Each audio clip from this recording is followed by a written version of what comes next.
TheWhoThatDaily.com. That's right, TheWhoThatDaily.com. Your one-stop shop for everything New Orleans Saints, New Orleans Pelicans, LSU Tigers, even the top flight boxing news. So if you're a Who That and you're looking for a place to stay up on your team, TheWhoThatDaily.com is your site. TheWhoThatDaily.com for the sport Who That in all of us. What's up, fam? This is Big Q from the Sports Coma. Much love to the family members. Appreciate y'all. The PRO Media Network is back at it again. Last year, we gave away several PS4s and games. So this year, we're raffling off a PS5. To enter for your chance to win, simply click the link below and fill out all the necessary information to be eligible. Sign up for the raffle. It's $25 to enter. You gain an opportunity to win a system, the PS5 system. Like I said, it's a one remote and everything in it that goes with the full system. These things are hard to come by. It could be yours. Into the raffle today, $25 get you in. There's also a deal when you buy more than one ticket to up your chances of winning. Jump in there. It also benefits the platform as well. So feel free to sign up for the first annual PS5 raffle from the Pro Media Network. Thank you for participating and much love. Big ups to you. Go Tigers, go Tigers, go Tigers, go Tigers, go Tigers. Tiger Talk. Go Tigers, go Tigers, go Tigers, go Tigers, go Tigers. Tiger Talk. Go Tigers, go Tigers, go Tigers, go Tigers, go Tigers. Tiger Talk. Go Tigers, go Tigers. You're now listening to Tough Tiger Talk with Big Q and the guys on the Pro Media Network.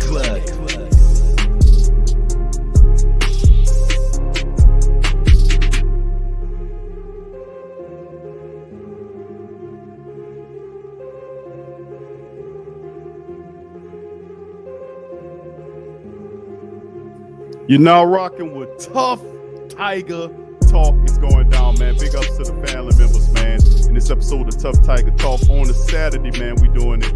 I'm Big Q. We got Uncle Mozzy chiming in. We're going to start the broadcast off with Coach O talking about practice, the second week of scrimmages. Here we go. Coach O, what's up? Yesterday, we had a tremendous scrimmage. Our guys were very spirited. We put in goal line today. We're going to scrimmage it on Saturday, preseason game number 2. We went full pass back-to-back. It was probably the toughest part of camp these last couple of days. Our guys did a tremendous job of responding. Leadership on the team has been phenomenal. I thought Ali Gay today had a tremendous day of pass rush. Yesterday, those 2 young running backs really showed out. Both of them had excellent days. They're going to be tremendous players for us.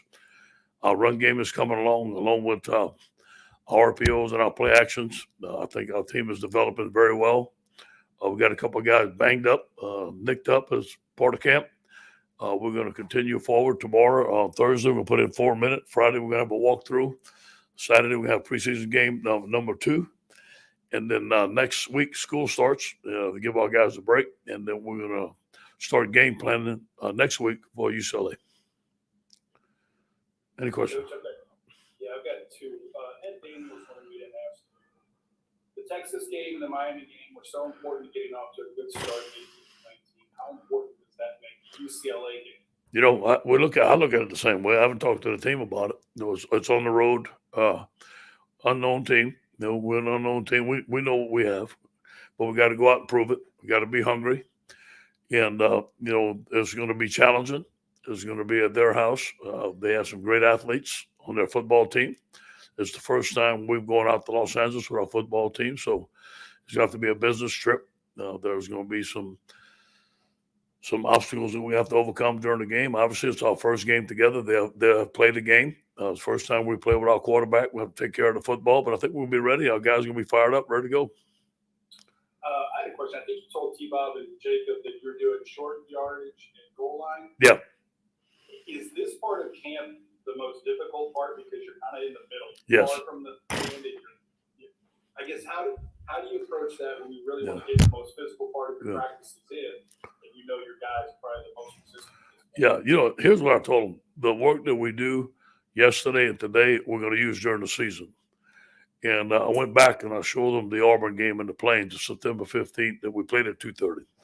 showed back the game that we played in the swamp, that we played at 3:30, that 2:30 that time. The game we played at Georgia at 2:30, where it was hot and where it was tough, and that team was ready. They were prepared for that, and that's what we're doing now. We're preparing for those days. We know those days are going to come. They're probably going to come the first game. And the only way to prepare for that is to do it and to get out in the elements. It was challenging today, just like it was yesterday. Guys are banged up. They're bruised up. I got to give, like, Austin Declan is going every down. Liam's going every down. Neil Farrell's going every down. Ali Gay's back going every down. Andre Anthony's going every down. Our linebackers are going every down. So when you have your best players, for the most part, going every down, it helps the football team. That's Coach O chiming in one of his thoughts on the second week of practice and dealing with injuries and issues as well. Coach O letting the family members know exactly the status of LSU football right now. We do have a few people that's dealing with injuries as well. I'm Big Q chiming in on this episode of Tough Tiger Talk. We have Uncle Mozzy and myself on the stream. What's going on, Uncle Mozzy? How you doing today, my friend? I'm doing good. What's going on with you, my brother? Doing pretty good, man. We got a lot of really good information to get into. Of course, you heard what Coach O was saying about the team and what's going on with the practices and everything, giving shots out to Dukelis and the rest of the family members. How you heard what Coach O was saying in particular. What are your thoughts on that, man?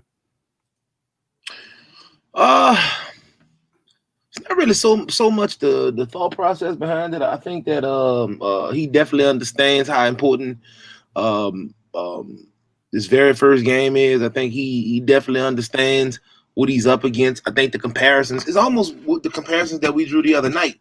And, maybe that has something to do with it. Maybe that Valley is just inherently just a difficult place to play during the day. But, I mean, you heard him mention about 2:30 games and 3 o'clock games and how it's hot and how he's been prepped before. But he doesn't necessarily know. I mean, he thinks that they'll be ready to go and they'll be good to go this time.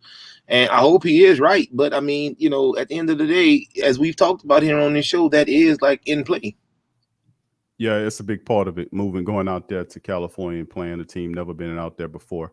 It'll be a good challenge for LSU trying to build forward and basically prove to show us and the rest of the Purple and Gold Nation that we belong amongst the top teams in college football, man. And that what happened several years ago wasn't an aberration. So I don't need to have any fear, my friend. We're going to march through this thing. It's pretty soft schedule in parts for LSU. It's a very agreeable schedule. We just need to take care of business.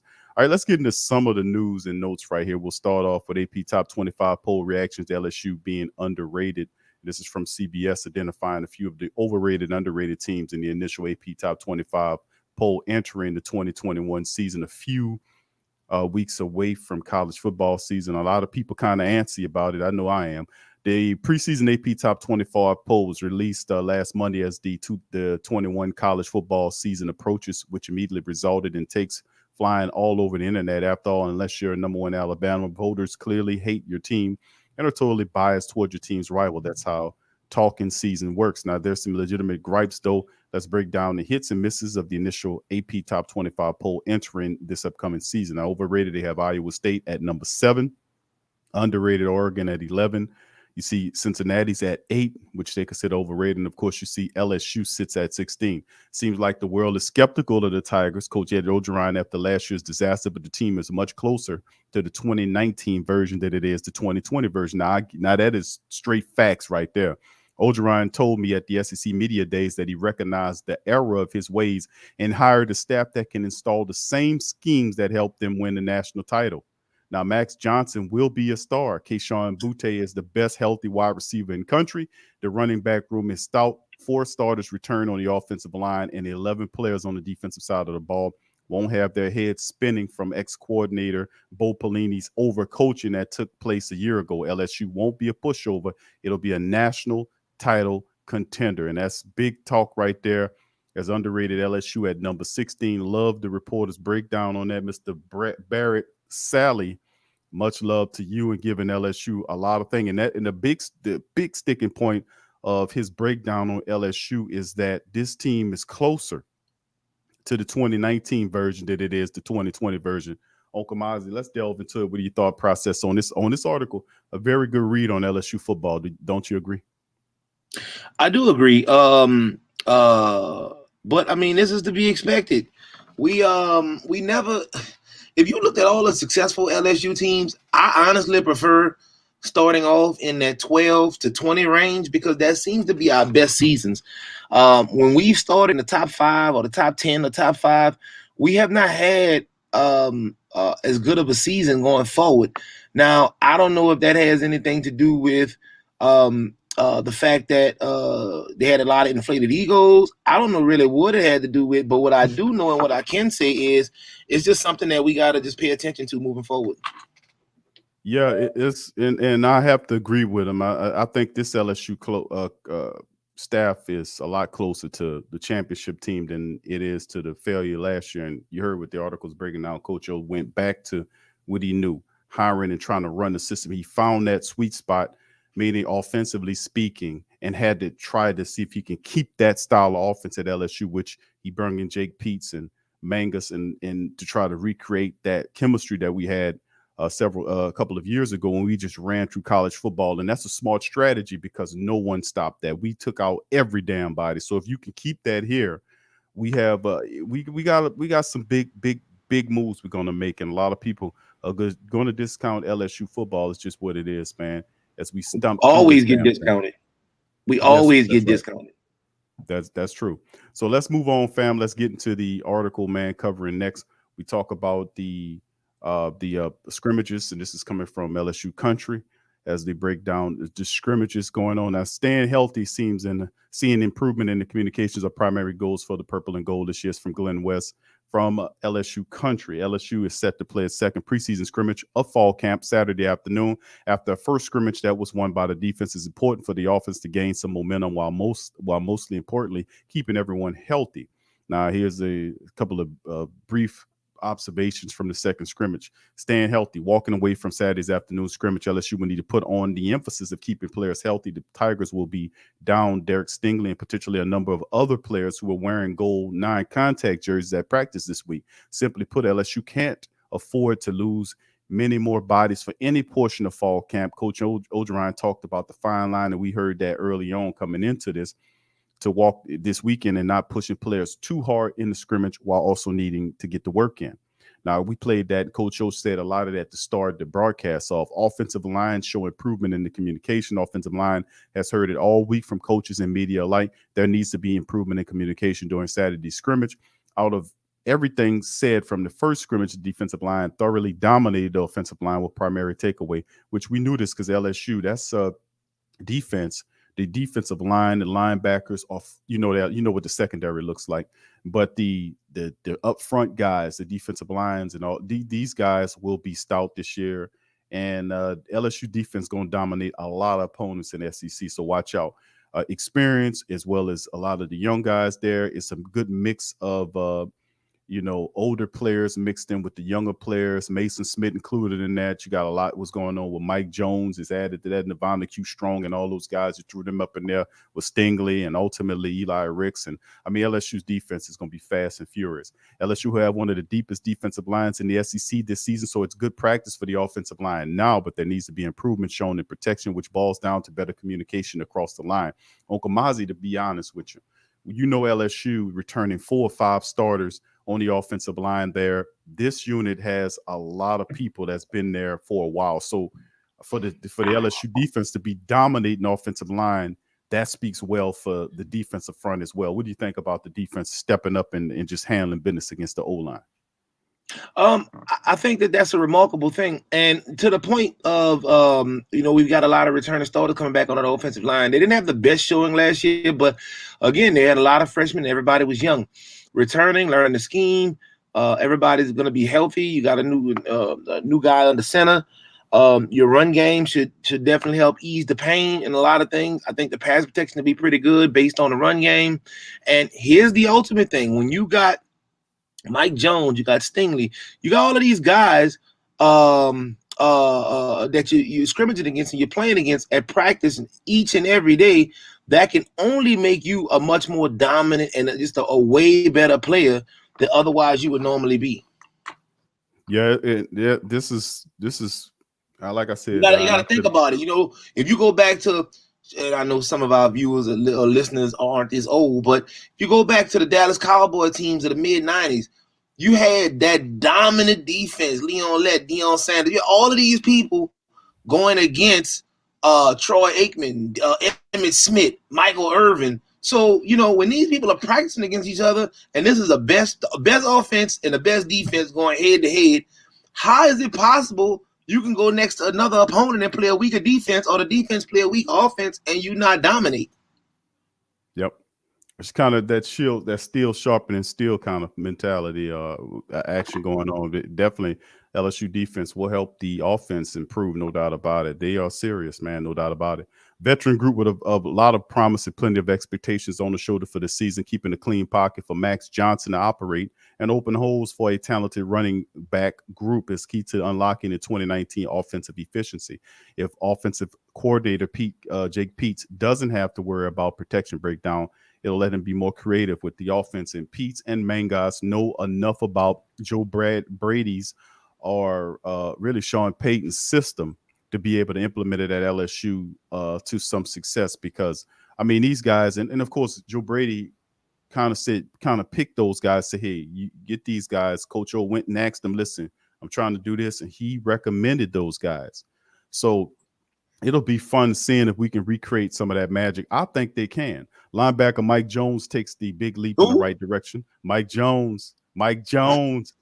Jones came to LSU with one goal in mind, to become an every down linebacker who could play in the box. And meeting with the media for the first time, this will be a big move to Uncle Mozzy.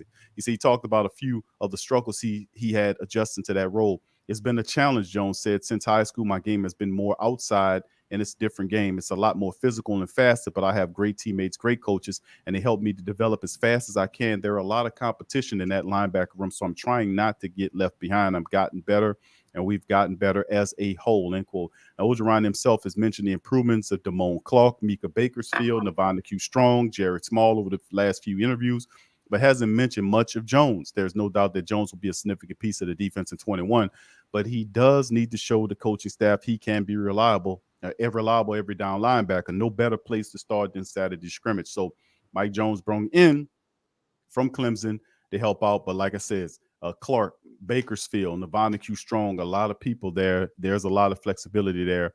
LSU defense, man, let me tell you, they coming with it. So big ups to Glenn West and the crew at the LSU country for another terrific auto. But yeah, the defense will be a major part of an Uncle Mozzy of trying to get LSU back on top. It'll be, I think the offense can be recreated to a degree of what they was trying to do before. They kind of help guide things moving forward, because this LSU's offense just dominated college football. And I don't think too many people can do nothing about that, which kind of segues us perfect into this article here from LSU Wire, where Max Johnson ranks as the number 2 most important player in college football. Now, of course, Uncle Mozzy has his criticisms of Max, but let's see what this article is saying. Prior to the start of fall camp for LSU, all eyes were on the quarterbacks. Brennan and Johnson were expected to battle out all the way up until the week of the UCLA game for the starting 9. Just before camp opened, Brennan broke his arm, paving the way for Johnson to be the starter. Now, Johnson and freshman quarterback Garrett Nussmeier are the only 2 scholarship quarterbacks on the roster. Nuss is expected to be the number 2 guy and be ready in case they have to go to him. Now, Johnson is preparing as the number 1 quarterback and hoping to lead LSU back to the top of the SEC West. It's a real tall task, but not an impossible one. ESPN's Bill Connolly put together the most important players in college football for the upcoming season. 2 Tigers made the list, but we'll start with the quarterback. Without one, your chances of a winning program are slim to none. Now, Johnson is viewed as one of the 2 quarterbacks with a potential game-changing leap in them and shots at least contenders, the other being the SEC West with JT Daniels of Georgia. Now, they got him ranked number 2. And let's get the look at now. This is what ESPN writer said. It's hard to know what Johnson is capable of after a scatter shot half season pilot in LSU attack, 59% completion rate, 72nd in total QBR. It's a genuine breakthrough guy, or should he have been listed among merely the potential spoilers instead? But when you've got talent like Stingley, Keyshawn Butte on your team, we're going to assume the ceiling's high. Johnson is a runner and improviser. And if the run game and defenses are both consistent, he'll be a favorable position. If not, he could be forced to improvise a little too much.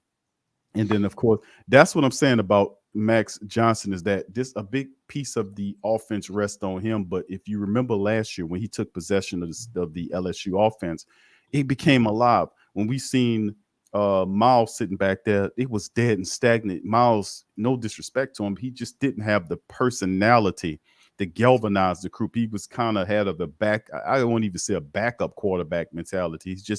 He just wasn't really alive like that. His personality wasn't, some of the ones we used to, like, for instance, like a Joey Burrow type personality, where you take possession of the field, you see him throwing his hands and arms and talking and pointing. That's not Miles' game. But Max Johnson, it took possession offense, and he was running around throwing the ball, and it became electric again. It became alive. And this could be a blessing in disguise for Max Johnson, who has all this time to kind of prepare himself to be the number one quarterback, get all of 30 years. Go ahead. He's not that old, Uncle Mozzy, but Max Johnson is the guy, man. So, and they're saying that if he leads the team, LSU could be a big leap. And remember, you reinstalled in Joe Brady's offense back with LSU this year. They're gonna go spread out things. They're gonna use the running attack. You have a veteran offensive line ahead of you, so the prospects are big, and I'm not mad at this guy for dropping this article. But yeah, Max Johnson progress in this offense will be huge. What do you think about this article listing Max Johnson? Well, first off, most important player in college football. Okay, well, first off, let's check the temperature in the room first on this whole Max Johnson thing. He is a very important piece, and the SEC is a very, very important conference. So I can definitely understand where they're getting the narrative from. Here's the thing, and if I can, I want to go back to Mike Jones's comments, because I think that we got to kind of touch on that to move on. And I really want to touch on it, nothing more than the aspect of the point of everybody seems to think that all of these other conferences could keep up. Well, he played for a top-tier conference or a top-tier program in an entirely different conference, and he attested to the fact that if you go back to the comments, you said that the defense, which Clemson had a really good defense, the defensive scheme that he was used to playing in was not as aggressive. The defensive scheme that he was used to playing in was not as tough. It wasn't this cute, spread everything out, let's run the running back out the backfield, let's maybe turn the corner with a read option with the quarterback. It wasn't that. He identified that and he said that. And that's one of the main differences that you're going to find. Now moving on to old man Max, I think he is a very important part because the SEC is a really big conference, and the more than likely the CFB champion will be crowned out of the SEC. So Max Johnson being a valid part of that SEC quarterback scheming, considering I think he is probably the best quarterback through and through in the SEC at this point. If our offensive line can hold up and we can get some scheming down pat, I think we'll go really, really, really far. I'm not worried about the ranking. They've always hated on us.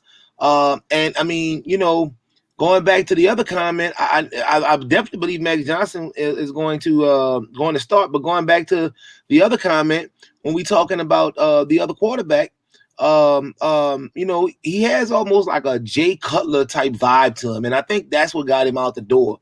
I don't think it was so much of the skill. I think that he had, he possessed the tangibles, especially on the collegiate level, to compete. I think he had a chip on his shoulder because he had to play behind Burrow.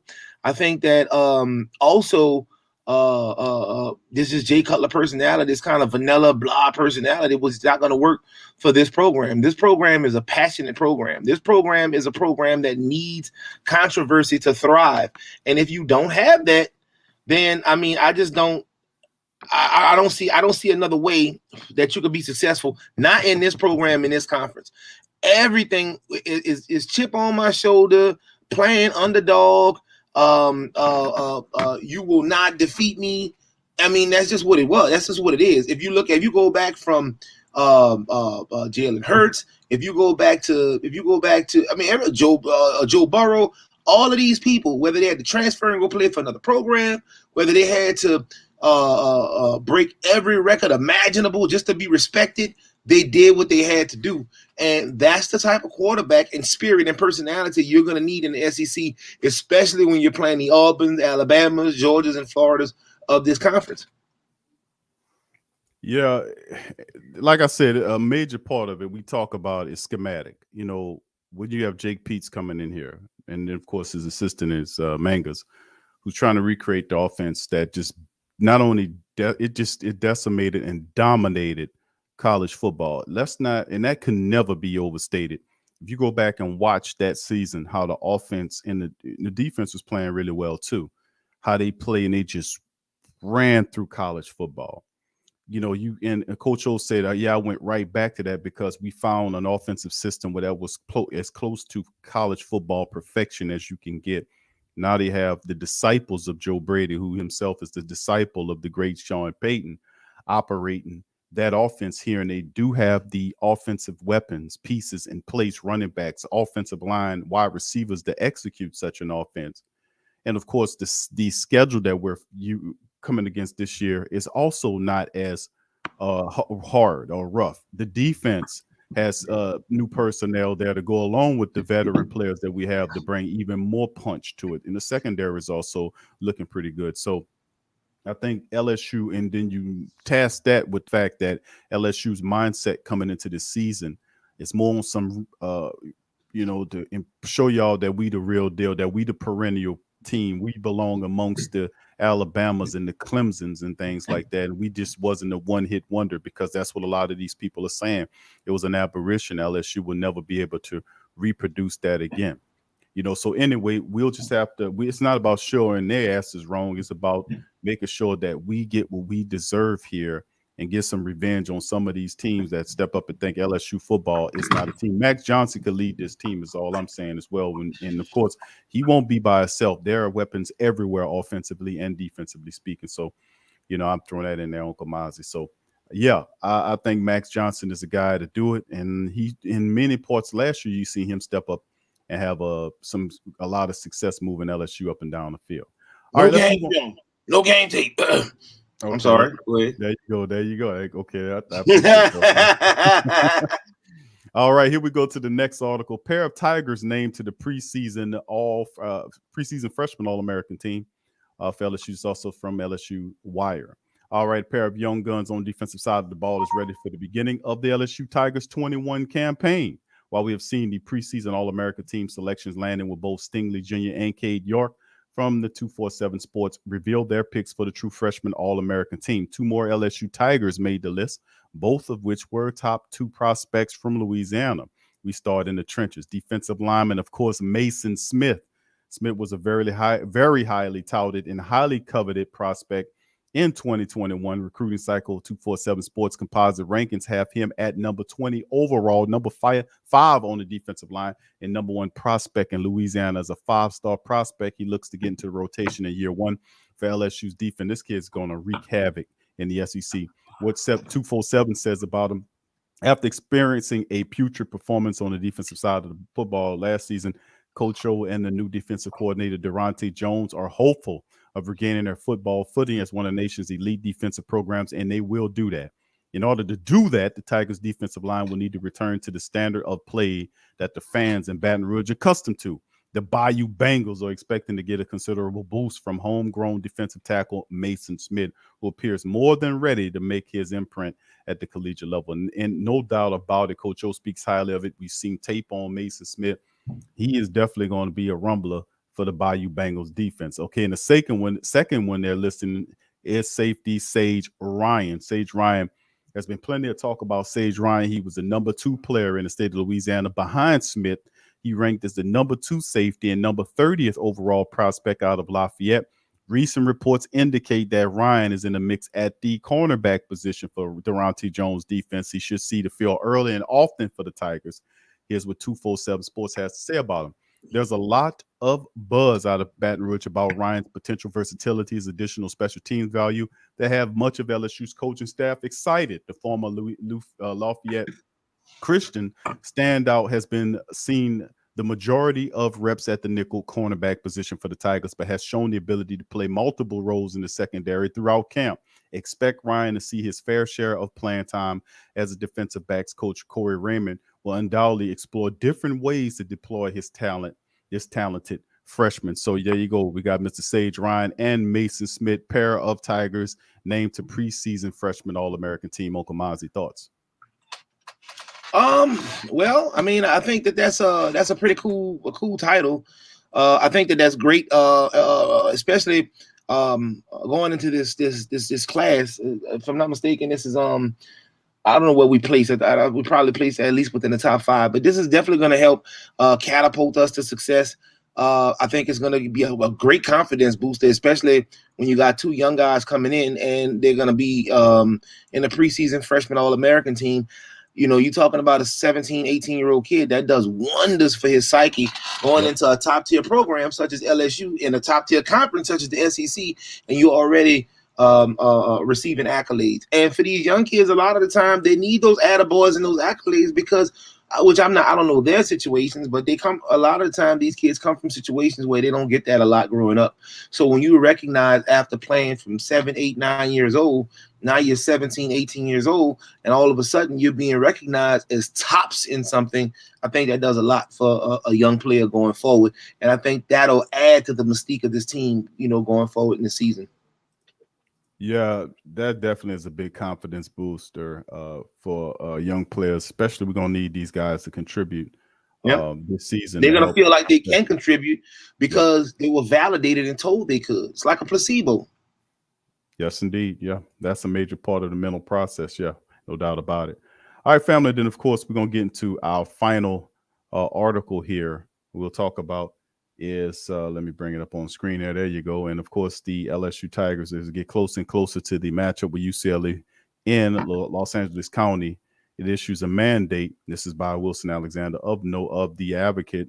Is covering the fact that the new mask mandate in Los Angeles County will require those inside the Rose Bowl for LSU season open against UCLA to wear a facial covering, regardless of their vax status, because of the rising C-19 cases in the area. Under the order, which was posted Monday by the county's Department of Health, everyone attending outdoor events with more than 10,000 people will have to wear a mask except when actively eating or drinking, the order states. Now, quote, the mask policy will apply to games in the Rose Bowl. UCLA spokesman Steve Rourke confirmed the email. And of course, the order goes into effect Thursday night. The Department of Health stated that, quote, the mask can be removed briefly to eat or drink, and that it must be immediately put back on afterwards, end quote.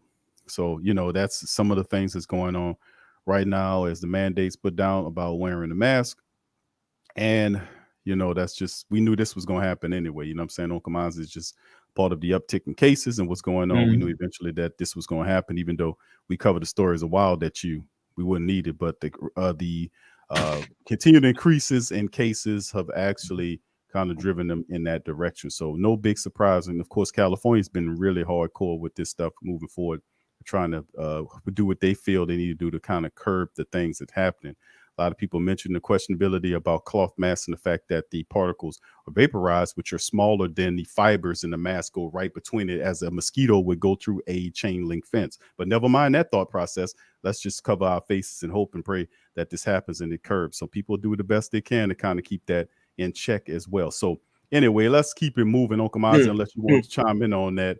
Well, no, I mean, the only thing I say about that is, good thing now, you wait till Toy the Destroyer finish with the Saints and all this mass foolishness and all that. This is a whole mess and a half. And we talked about that a few weeks ago, and I was hoping and praying that all of the controversy and the mass mandates and the one person getting exposed and all this extra foolishness wouldn't affect this, what I consider to be a trap game. And here we go. Thank you, Daniel. Daniel's checked and said, go Tigers. Doesn't matter what preseason. Thanks, time to win another Naughty this year. And watch them all wonder how it happened. LSU NO, very unappreciated by the press. Thank you, Daniel. And big ups to Shedrick as well, chiming in the building. Tough Tiger Talk Nation. Go Tigers to both you guys and the rest of the family members that are listening live and on the replay as well. And like I said, man, it's very well when we dominated like that, a lot of people a lot of the adversaries and the naysayers of LSU football was like, what the hell just happened? They were caught up in the whirlwind. They thought that Clemson would stop us, Alabama would stop us, Oklahoma would stop us. Nobody stopped us. We stopped them in dramatic fashion, blasted through them. And of course, this could be something Coach O knew. We're going to go back to a lot of this stuff. They couldn't stop it then. They won't be able to stop it again. So we'll see how it all moves forward. And of course, let's go to one more article on Mozzy to close out the show on this one. All right, and this was coming. Drama in Baton Rouge. LSU football tries to save some cash. This is from the Death Valley Voice, and it basically goes in by Zach Reagan. It's saying there's a drama in Baton Rouge as LSU football attempts to save some cash. Back in June, the Tigers made a surprising decision to part ways with offensive line coach James Craig. Remember that, family? The move was surprisingly for a couple of reasons. It was really sporadic, and I was like, it's something more to it, but it always comes out later, you know. For starters, the timing was odd. Most staff changes take place before spring practice, not a month after spring practice was concluded. The other reason the move was surprising was because Craig was the 2019 offensive line coach of the year. It's not like LSU was firing a coach who had failed miserably at his job. Now, LSU football fired James Craig for cause. It turns out that LSU Craig for cause, he allegedly visited a recruit and provided that recruit with team gear during the C-19 recruiting dead period. This may not seem like a huge deal, but possibly could be. The NCAA likely won't mess around with programs that knowingly violate C-19 protocol rules. It could see penalties being harsh compared to typical penalties associated with impermissible contact. LSU likely made a wise decision to get ahead of this and fire Craig, and by firing him for cause, the program is saving around $700,000 in buyout money. So Craig, unsurprisingly, has filed a lawsuit against LSU. He wants his money. So according to 247 Sports, Craig claims in a lawsuit that the NCAA has never issued a ruling or decision that Coach Craig has committed a level 1 or level 2 violation, nor repeated level 2 and or level 4 violation of the NCAA bylaws, such that the employment agreement could provide for cause justification for LSU to terminate Coach Craig's employment. Now, Craig didn't necessarily deny the allegations. His argument seems to be that the NCAA hasn't decided what kind of violations he committed. But regardless of what the NCAA decides, if Craig committed any sort of violation, then the decision to fire him with cause was justified. He said, I suppose it's possible that Craig and LSU work out some sort of settlement, but I really don't think Craig has much leverage here. I can't blame him for trying to get his buyout, but I doubt he ends up recouping any of that money. So LSU is going to hold on to that 700 G's. Uncle Mozzy, what are your thoughts on that? I knew the truth eventually will come out. LSU not giving that 700 up, man. No, that's over with. Yeah, he had a fireable offense, and I mean, that's what it was. So that's what it is. He said Dabo dropped the dime on Craig after sign with Clemson. Yeah. Thank you for that, Daniel. Much love to the Tough Tiger Talk family. That's going to do it for today's stream. I'd like to thank you guys for chiming in. Please feel free to hit upon the like button. Please feel free to share the links on your social media feed with the rest of the Tiger Nation. Much love to you guys. We'll be back next Saturday with more LSU talk as we get closer and closer to the college football season, man. Can't wait for it. And of course, when college football season come and LSU games are live, we'll be covering it live here on this channel. We'll have full game live streams chimed in, watching the Tigers go at it. So with that being said, we'll see you guys later. Gold Tigers to the fam. Much love, and we out.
TheWhoThatDaily.com. That's right, TheWhoThatDaily.com. Your one-stop shop for everything New Orleans Saints, New Orleans Pelicans, LSU Tigers, even the top flight boxing news. So if you're a Who That and you're looking for a place to stay up on your team, TheWhoThatDaily.com is your site. TheWhoThatDaily.com for the sport Who That in all of us.